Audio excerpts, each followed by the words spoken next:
Good afternoon વિદ્યાર્થી મિત્રો. ધોરણ 8 વિષય વિજ્ઞાન ચેપ્ટર આપણું કયું હતું? 7 વનસ્પતિઓ અને પ્રાણીઓનું સંરક્ષણ. આગળ આપણે જે વિડીયો જોયા હતા તેમાં આપણે ચેપ્ટર પૂરું કર્યું હતું. ત્યારબાદ આપણે સ્વાધ્યાયના પ્રશ્નો જોયા હતા.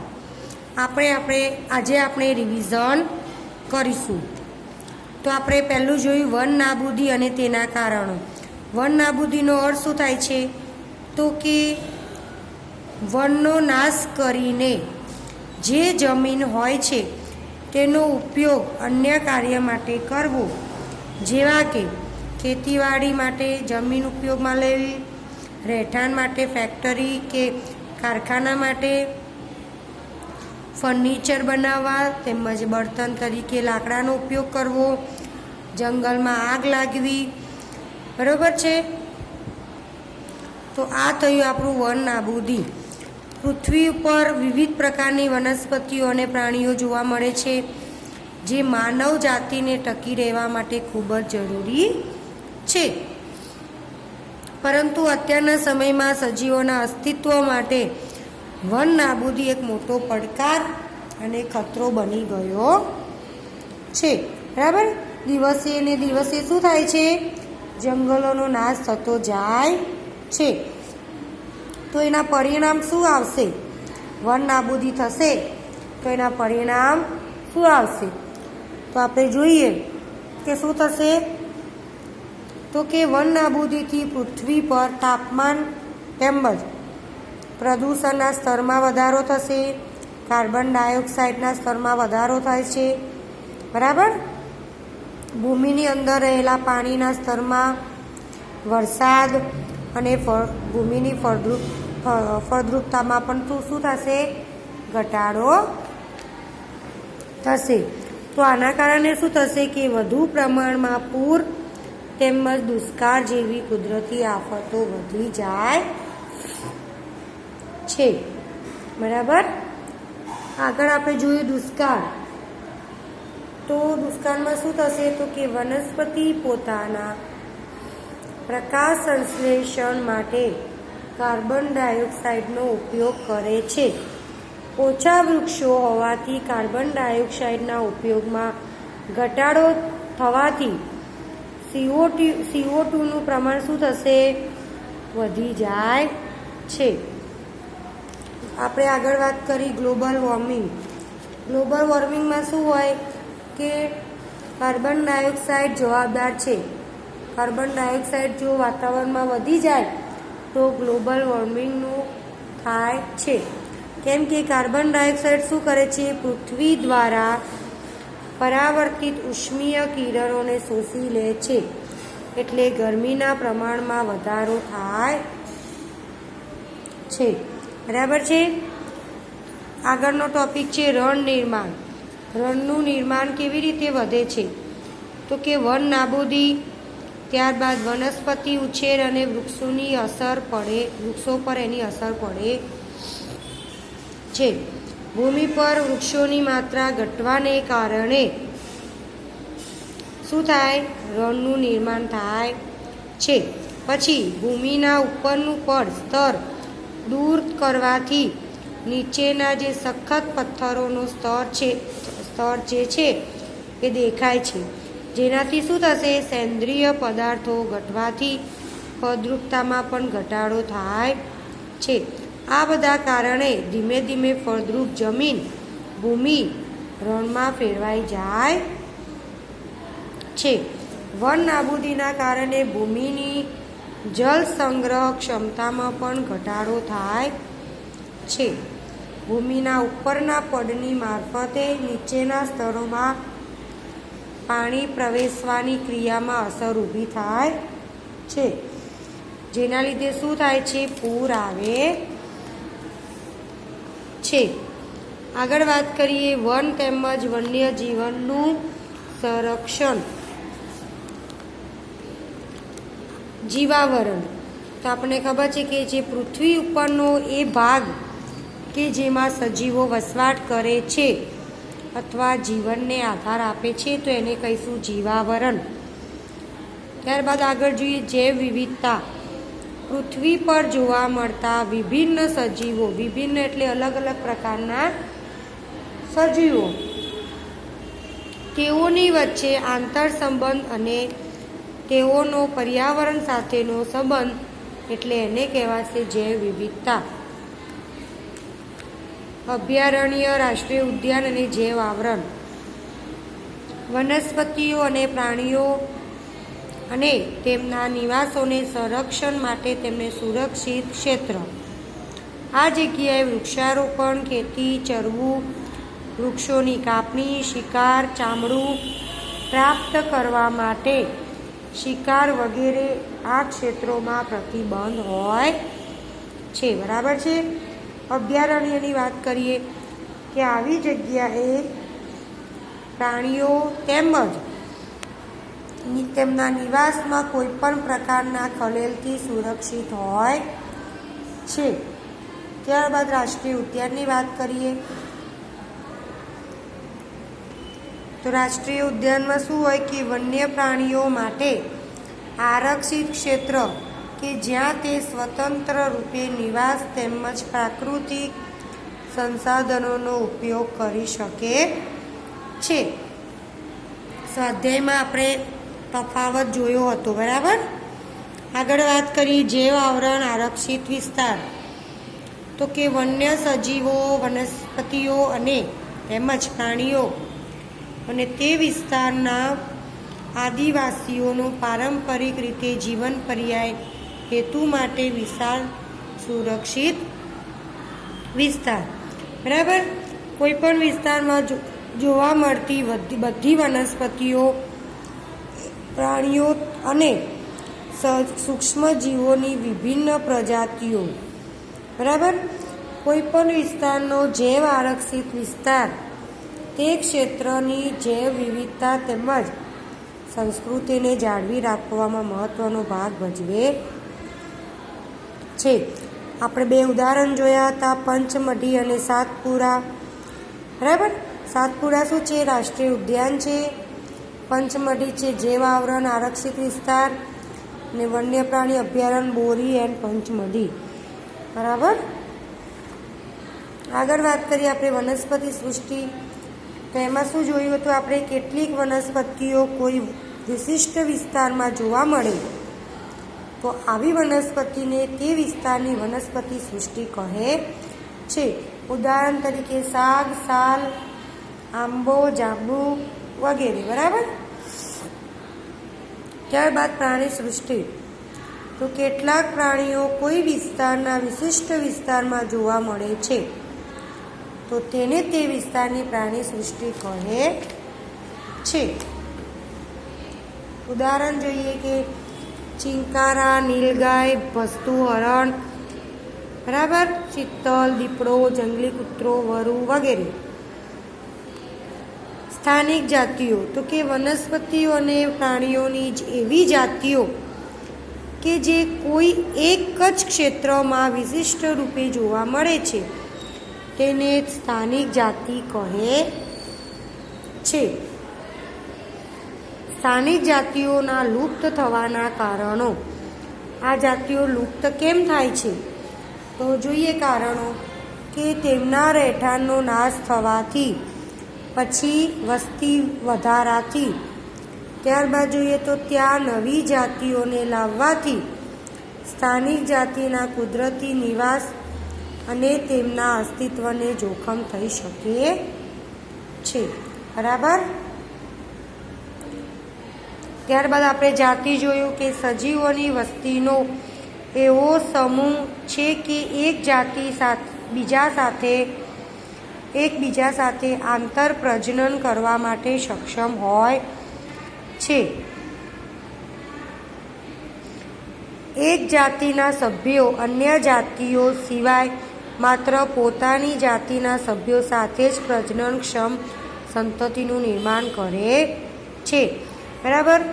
જાતિનો મતલબ શું હોય છે કે જે કોઈ પ્રાણી હોય કે સજીવ હોય એ પોતાની જાતિના વ્યક્તિ સાથે પ્રજનન કરીને એના જેવો જ બીજો એક સજીવ ઉત્પન્ન કરે છે અને જે સજીવ એ ઉત્પન્ન કરે છે એના જે લક્ષણો હોય છે એ કેવા હોય છે? તો એ જે જાતિનો હોય છે એવા જ લક્ષણો એના ઉત્પન્ન થયેલા સજીવમાં જોવા મળે છે.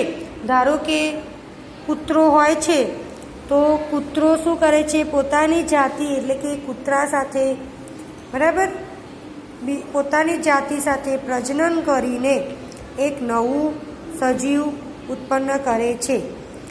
બરાબર, તો આ થયું ઉદાહરણ. ત્યારબાદ આપણે વન્ય પ્રાણી અભયારણ્ય જોયું હતું. તો એમાં શું હોય છે કે આવા સ્થળોએ પ્રાણીઓને મારી નાખવા કે પકડવા કાયદાની દ્રષ્ટિએ સખ્ત રીતે પ્રતિબંધિત અને સજાપાત્ર છે. વન્ય પ્રાણી અભયારણ્ય વન્ય પ્રાણીઓને સંરક્ષણ અને સાનુકૂળ જીવન પરિસ્થિતિ પૂરી પાડે છે.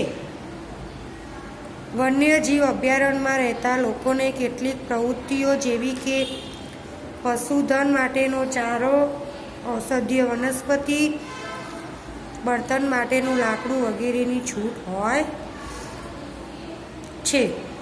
સંકટમાં મુકાયેલા જંગલી પ્રાણીઓ ઉદાહરણ આપ્યા છે. બરાબર, કાળું હરણ, શ્વેત આંખોવાળું હરણ, હાથી. આવા અભયારણ્યો મોટે ભાગે મોટા સપાટ જંગલો, પહાડી જંગલો, મોટી નદીઓના મુખ ત્રિકોણ પ્રદેશની જાડીવાળી જમીન અથવા ઝાડીઓમાં રહે છે. સંરક્ષિત જંગલો પણ વન્ય પ્રાણીઓ માટે સુરક્ષિત નથી, કારણ કે તેની આસપાસના ક્ષેત્રમાં રહેતા જે લોકો છે તેઓ શું કરે છે? વધુને વધુ તેનો ઉપયોગ કરીને નષ્ટ કરી દે છે. ત્યારબાદ આપણે રાષ્ટ્રીય ઉદ્યાન જોયા. તો રાષ્ટ્રીય ઉદ્યાનમાં શું હતું? તો જેમાં વિશાળ આરક્ષિત ક્ષેત્ર છે, જેમાં પર્યાવરણના સંપૂર્ણ નિવસન તંત્રનું સંરક્ષણ કરવામાં આવે છે, તેને રાષ્ટ્રીય ઉદ્યાન કહે છે.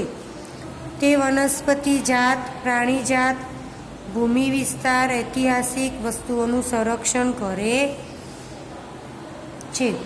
તે ભારતનું પ્રથમ આરક્ષિત રાષ્ટ્રીય ઉદ્યાન કયું છે? સાતપુડા. ભારતમાં આશરે 100થી વધુ રાષ્ટ્રીય ઉદ્યાનો આવેલા છે. આવા પ્રશ્નો 1 માર્ક્સમાં કે એવી રીતે પરીક્ષામાં પૂછાઈ શકે છે. સાતપુડામાં ગુફાઓ આવેલી છે, જેમાં 55 ગુફાઓની ઓળખ થઈ ચૂકી છે. તેમાં શું જોવા મળે છે? તો કે તેમાં પ્રાણીઓ અને મનુષ્ય લડતા, શિકાર કરતા, નૃત્ય કરતા, વાદ્ય અને યંત્રો વગાડતા જોવા મળે છે. આગળનો વાત કરીએ કે વાઘના જીવન અને વાઘની વસ્તીની જાળવણી કરવા માટે પ્રોજેક્ટ ટાઈગર અમલમાં મૂક્યો છે. આપણને ખબર છે ધીરે ધીરે વાઘની જાતિઓ ઓછી થતી જાય છે, તેના માટે પ્રોજેક્ટ ટાઈગર અમલમાં મૂક્યો છે. તો એનો ઉદ્દેશ્ય શું હતો કે એના માટે મૂકવો પડ્યો, કારણ કે વાઘની જાતિઓમાંથી એક છે કે જે ધીરે ધીરે જંગલોમાંથી નાશ પામી રહી છે. પછી આગળ વાત કરીએ નાશપ્રાય જાતિ. તો કોને કહેવાય? તો કે એવા પ્રાણીઓ કે જેની સંખ્યા એક નિર્ધારિત સીમાથી ઓછી થતી જાય તો એટલે અને તે લુપ્ત થઈ શકે છે. બરાબર, ઓછી થતી જાય તો એને આપણે શું કહીશું? નાશપ્રાય જાતિ. અને જે પ્રાણીઓ કે જેની સંખ્યા બિલકુલ લુપ્ત થઈ ગઈ છે, અત્યારે આપણને જોવા મળતી નથી, તો એને શું કહીશું આપણે? લુપ્ત જાતિ. બરાબર. રાષ્ટ્રીય ઉદ્યાનમાં માનવ પ્રવૃત્તિઓ જેવી કે પ્રાણીઓને પકડવા કે શિકાર કરવા તેમજ પશુઓનો ચારો, બળતણનું લાકડું તથા ઔષધીય વનસ્પતિ એકઠા કરવાની પરવાનગી હોતી નથી. ત્યારબાદ આપણે નિવસન તંત્ર જોઈએ. જેમાં વનસ્પતિઓ, પ્રાણીઓ તેમજ સૂક્ષ્મજીવ અને અજૈવિક ઘટકો જેવા કે વાતાવરણ, ભૂમિ, નદીના મુક્ત ત્રિકોણ પ્રદેશ વગેરે સંયુક્ત સ્વરૂપે નિવસન તંત્રનું નિર્માણ કરે છે. આગળ આપણે જોયું રેડ ડેટા બુક કોને કહેવાય, તો કે જેમાં બધી નાશપ્રાય જાતિઓનો રેકોર્ડ રાખવામાં આવે છે. એક સંસ્થા દ્વારા આંતરરાષ્ટ્રીય સ્તરે રેડ ડેટા બુક જાળવવામાં આવે છે. ભારતમાં જોવા મળતી વનસ્પતિ અને પ્રાણીઓ માટેની રેડ ડેટા બુક ભારત દ્વારા જાળવવામાં આવે છે. તો રેડ ડેટા બુકમાં શું હોય, તો જે પ્રાણીઓ જે છે એ એની નિર્ધારિત સીમાથી ઓછી થતી જાય તો એ પ્રાણીઓનો રેકોર્ડ ત્યાં રાખવામાં આવે છે અને લુપ્ત થતી જાતિઓનો પણ ત્યાં રેકોર્ડ રાખવામાં આવે છે. ત્યારબાદ આગળ આપણે વાત કરી હતી સ્થળાંતર. તો સ્થળાંતરમાં આપણે પક્ષીઓનું ઉદાહરણ લીધું હતું, જેવી રીતે કે વાતાવરણનો બદલાવ થાય તો એના કારણે શું કરશે, પક્ષીઓ સ્થળાંતર કરશે. કેવી રીતે, તો કે એ દૂરના વિસ્તારોમાં જશે અને ત્યાં શું કરશે, રહેશે અને ઈંડા મૂકશે. બરાબર. ઈંડા મૂકવા માટે શું જરૂરી છે, તો કે ગરમવાળું વાતાવરણ જરૂરી છે. બરાબર. તો થોડાક સમય માટે આ પક્ષીઓ વાતાવરણ બદલાય એના કારણે દૂરના વિસ્તારોમાં ત્યાં જઈને ઈંડું મૂકશે અને ત્યારબાદ ઈંડાનું સિંચન કરીને એમાંથી બચ્ચું બહાર આવે અને ત્યારબાદ એ વિસ્તાર છોડીને તે પાછા પોતાના નિવાસ સ્થાને, મૂળ સ્થાને આવશે. બરાબર છે. તો અહીંયા આપણે લખ્યું છે કે વાતાવરણીય બદલાવના કારણે સ્થળાંતર કરનારા પક્ષીઓ પ્રત્યેક વર્ષે દૂરના વિસ્તારોમાંથી એક જ ચોક્કસ સમય ઉડીને આવે છે, કારણ કે અતિશય ઠંડી હોવાના કારણે તેમના મૂળ નિવાસ સ્થાન તે સમયે રહેવા માટે યોગ્ય હોતા નથી. બરાબર છે. હવે આગળ આપણે વાત કરીએ કાગળનું રિસાયકલિંગ. તો આગળ આપણે કીધું હતું કે કાગળ શેમાંથી બને છે, તો કે વૃક્ષોમાંથી. તો જુઓ લખ્યું છે, કાગળ પ્રાપ્ત કરવા માટે 1 ટન કાગળ માટે પૂર્ણ વિકસિત 17 વૃક્ષોને કાપવામાં આવે છે. કાગળને 5 થી 7 વખત રિસાયકલ કરી શકાય છે. રિસાયકલ એટલે કે એક વખત કાગળનો ઉપયોગ કર્યા પછી ફરી તેમાં પ્રક્રિયા કરીને ફરી તેનો ઉપયોગ આપણે કરી શકીએ. તો એવું કરવાથી શું થશે, તો કે જે વૃક્ષો છે એને ઓછા કપાશે. બરાબર છે. એટલે કે જંગલોનો નાશ ઓછો થશે. કાગળના રિસાયકલિંગથી પાણી, ઉર્જા વગેરેને બચાવી શકાય છે. બરાબર છે. હાનિકારક રસાયણોમાં પણ ઘટાડો કરી શકાય. આગળ છેલ્લો પોઈન્ટ છે આપણો પુનઃવનીકરણ. પુનઃવનીકરણ એટલે કે ફરીથી વનનું નિર્માણ, ફરીથી જંગલોનું નિર્માણ. તો કાપવામાં આવેલા વૃક્ષોની ઘટ પૂરી કરવા નવા વૃક્ષો રોપવા. બરાબર. આપણે વૃક્ષો કાપીએ છીએ, પરંતુ કાપીને આપણે બેસી રહેવાનું નથી. તમે જેટલા વૃક્ષો કાપો છો એની સામે તમારે એટલા વૃક્ષો તો વાવવા જોઈએ. બરાબર. તો જ આવનારી પેઢી સુરક્ષિત રહી શકશે અને પ્રદૂષણ મુક્ત રહી શકશે. બરાબર. ભારતમાં વન સંરક્ષણ અધિનિયમ છે, જેમાં વનોની જાળવણી અને સંરક્ષણ કરવાનો છે. બરાબર છે. તો પુનઃવનીકરણ કુદરતી રીતે પણ થાય છે. બરાબર. કેવી રીતે, તો કે જે જંગલોનો જે ભાગ છે એ ભાગને કોઈ પણ મનુષ્ય દ્વારા છેડછાડ કરવામાં ન આવે તો ફરીથી ત્યાં પુનઃ વનીકરણ થઈ શકે છે. તો અહીંયા આપણું ચેપ્ટર પૂરું થાય છે.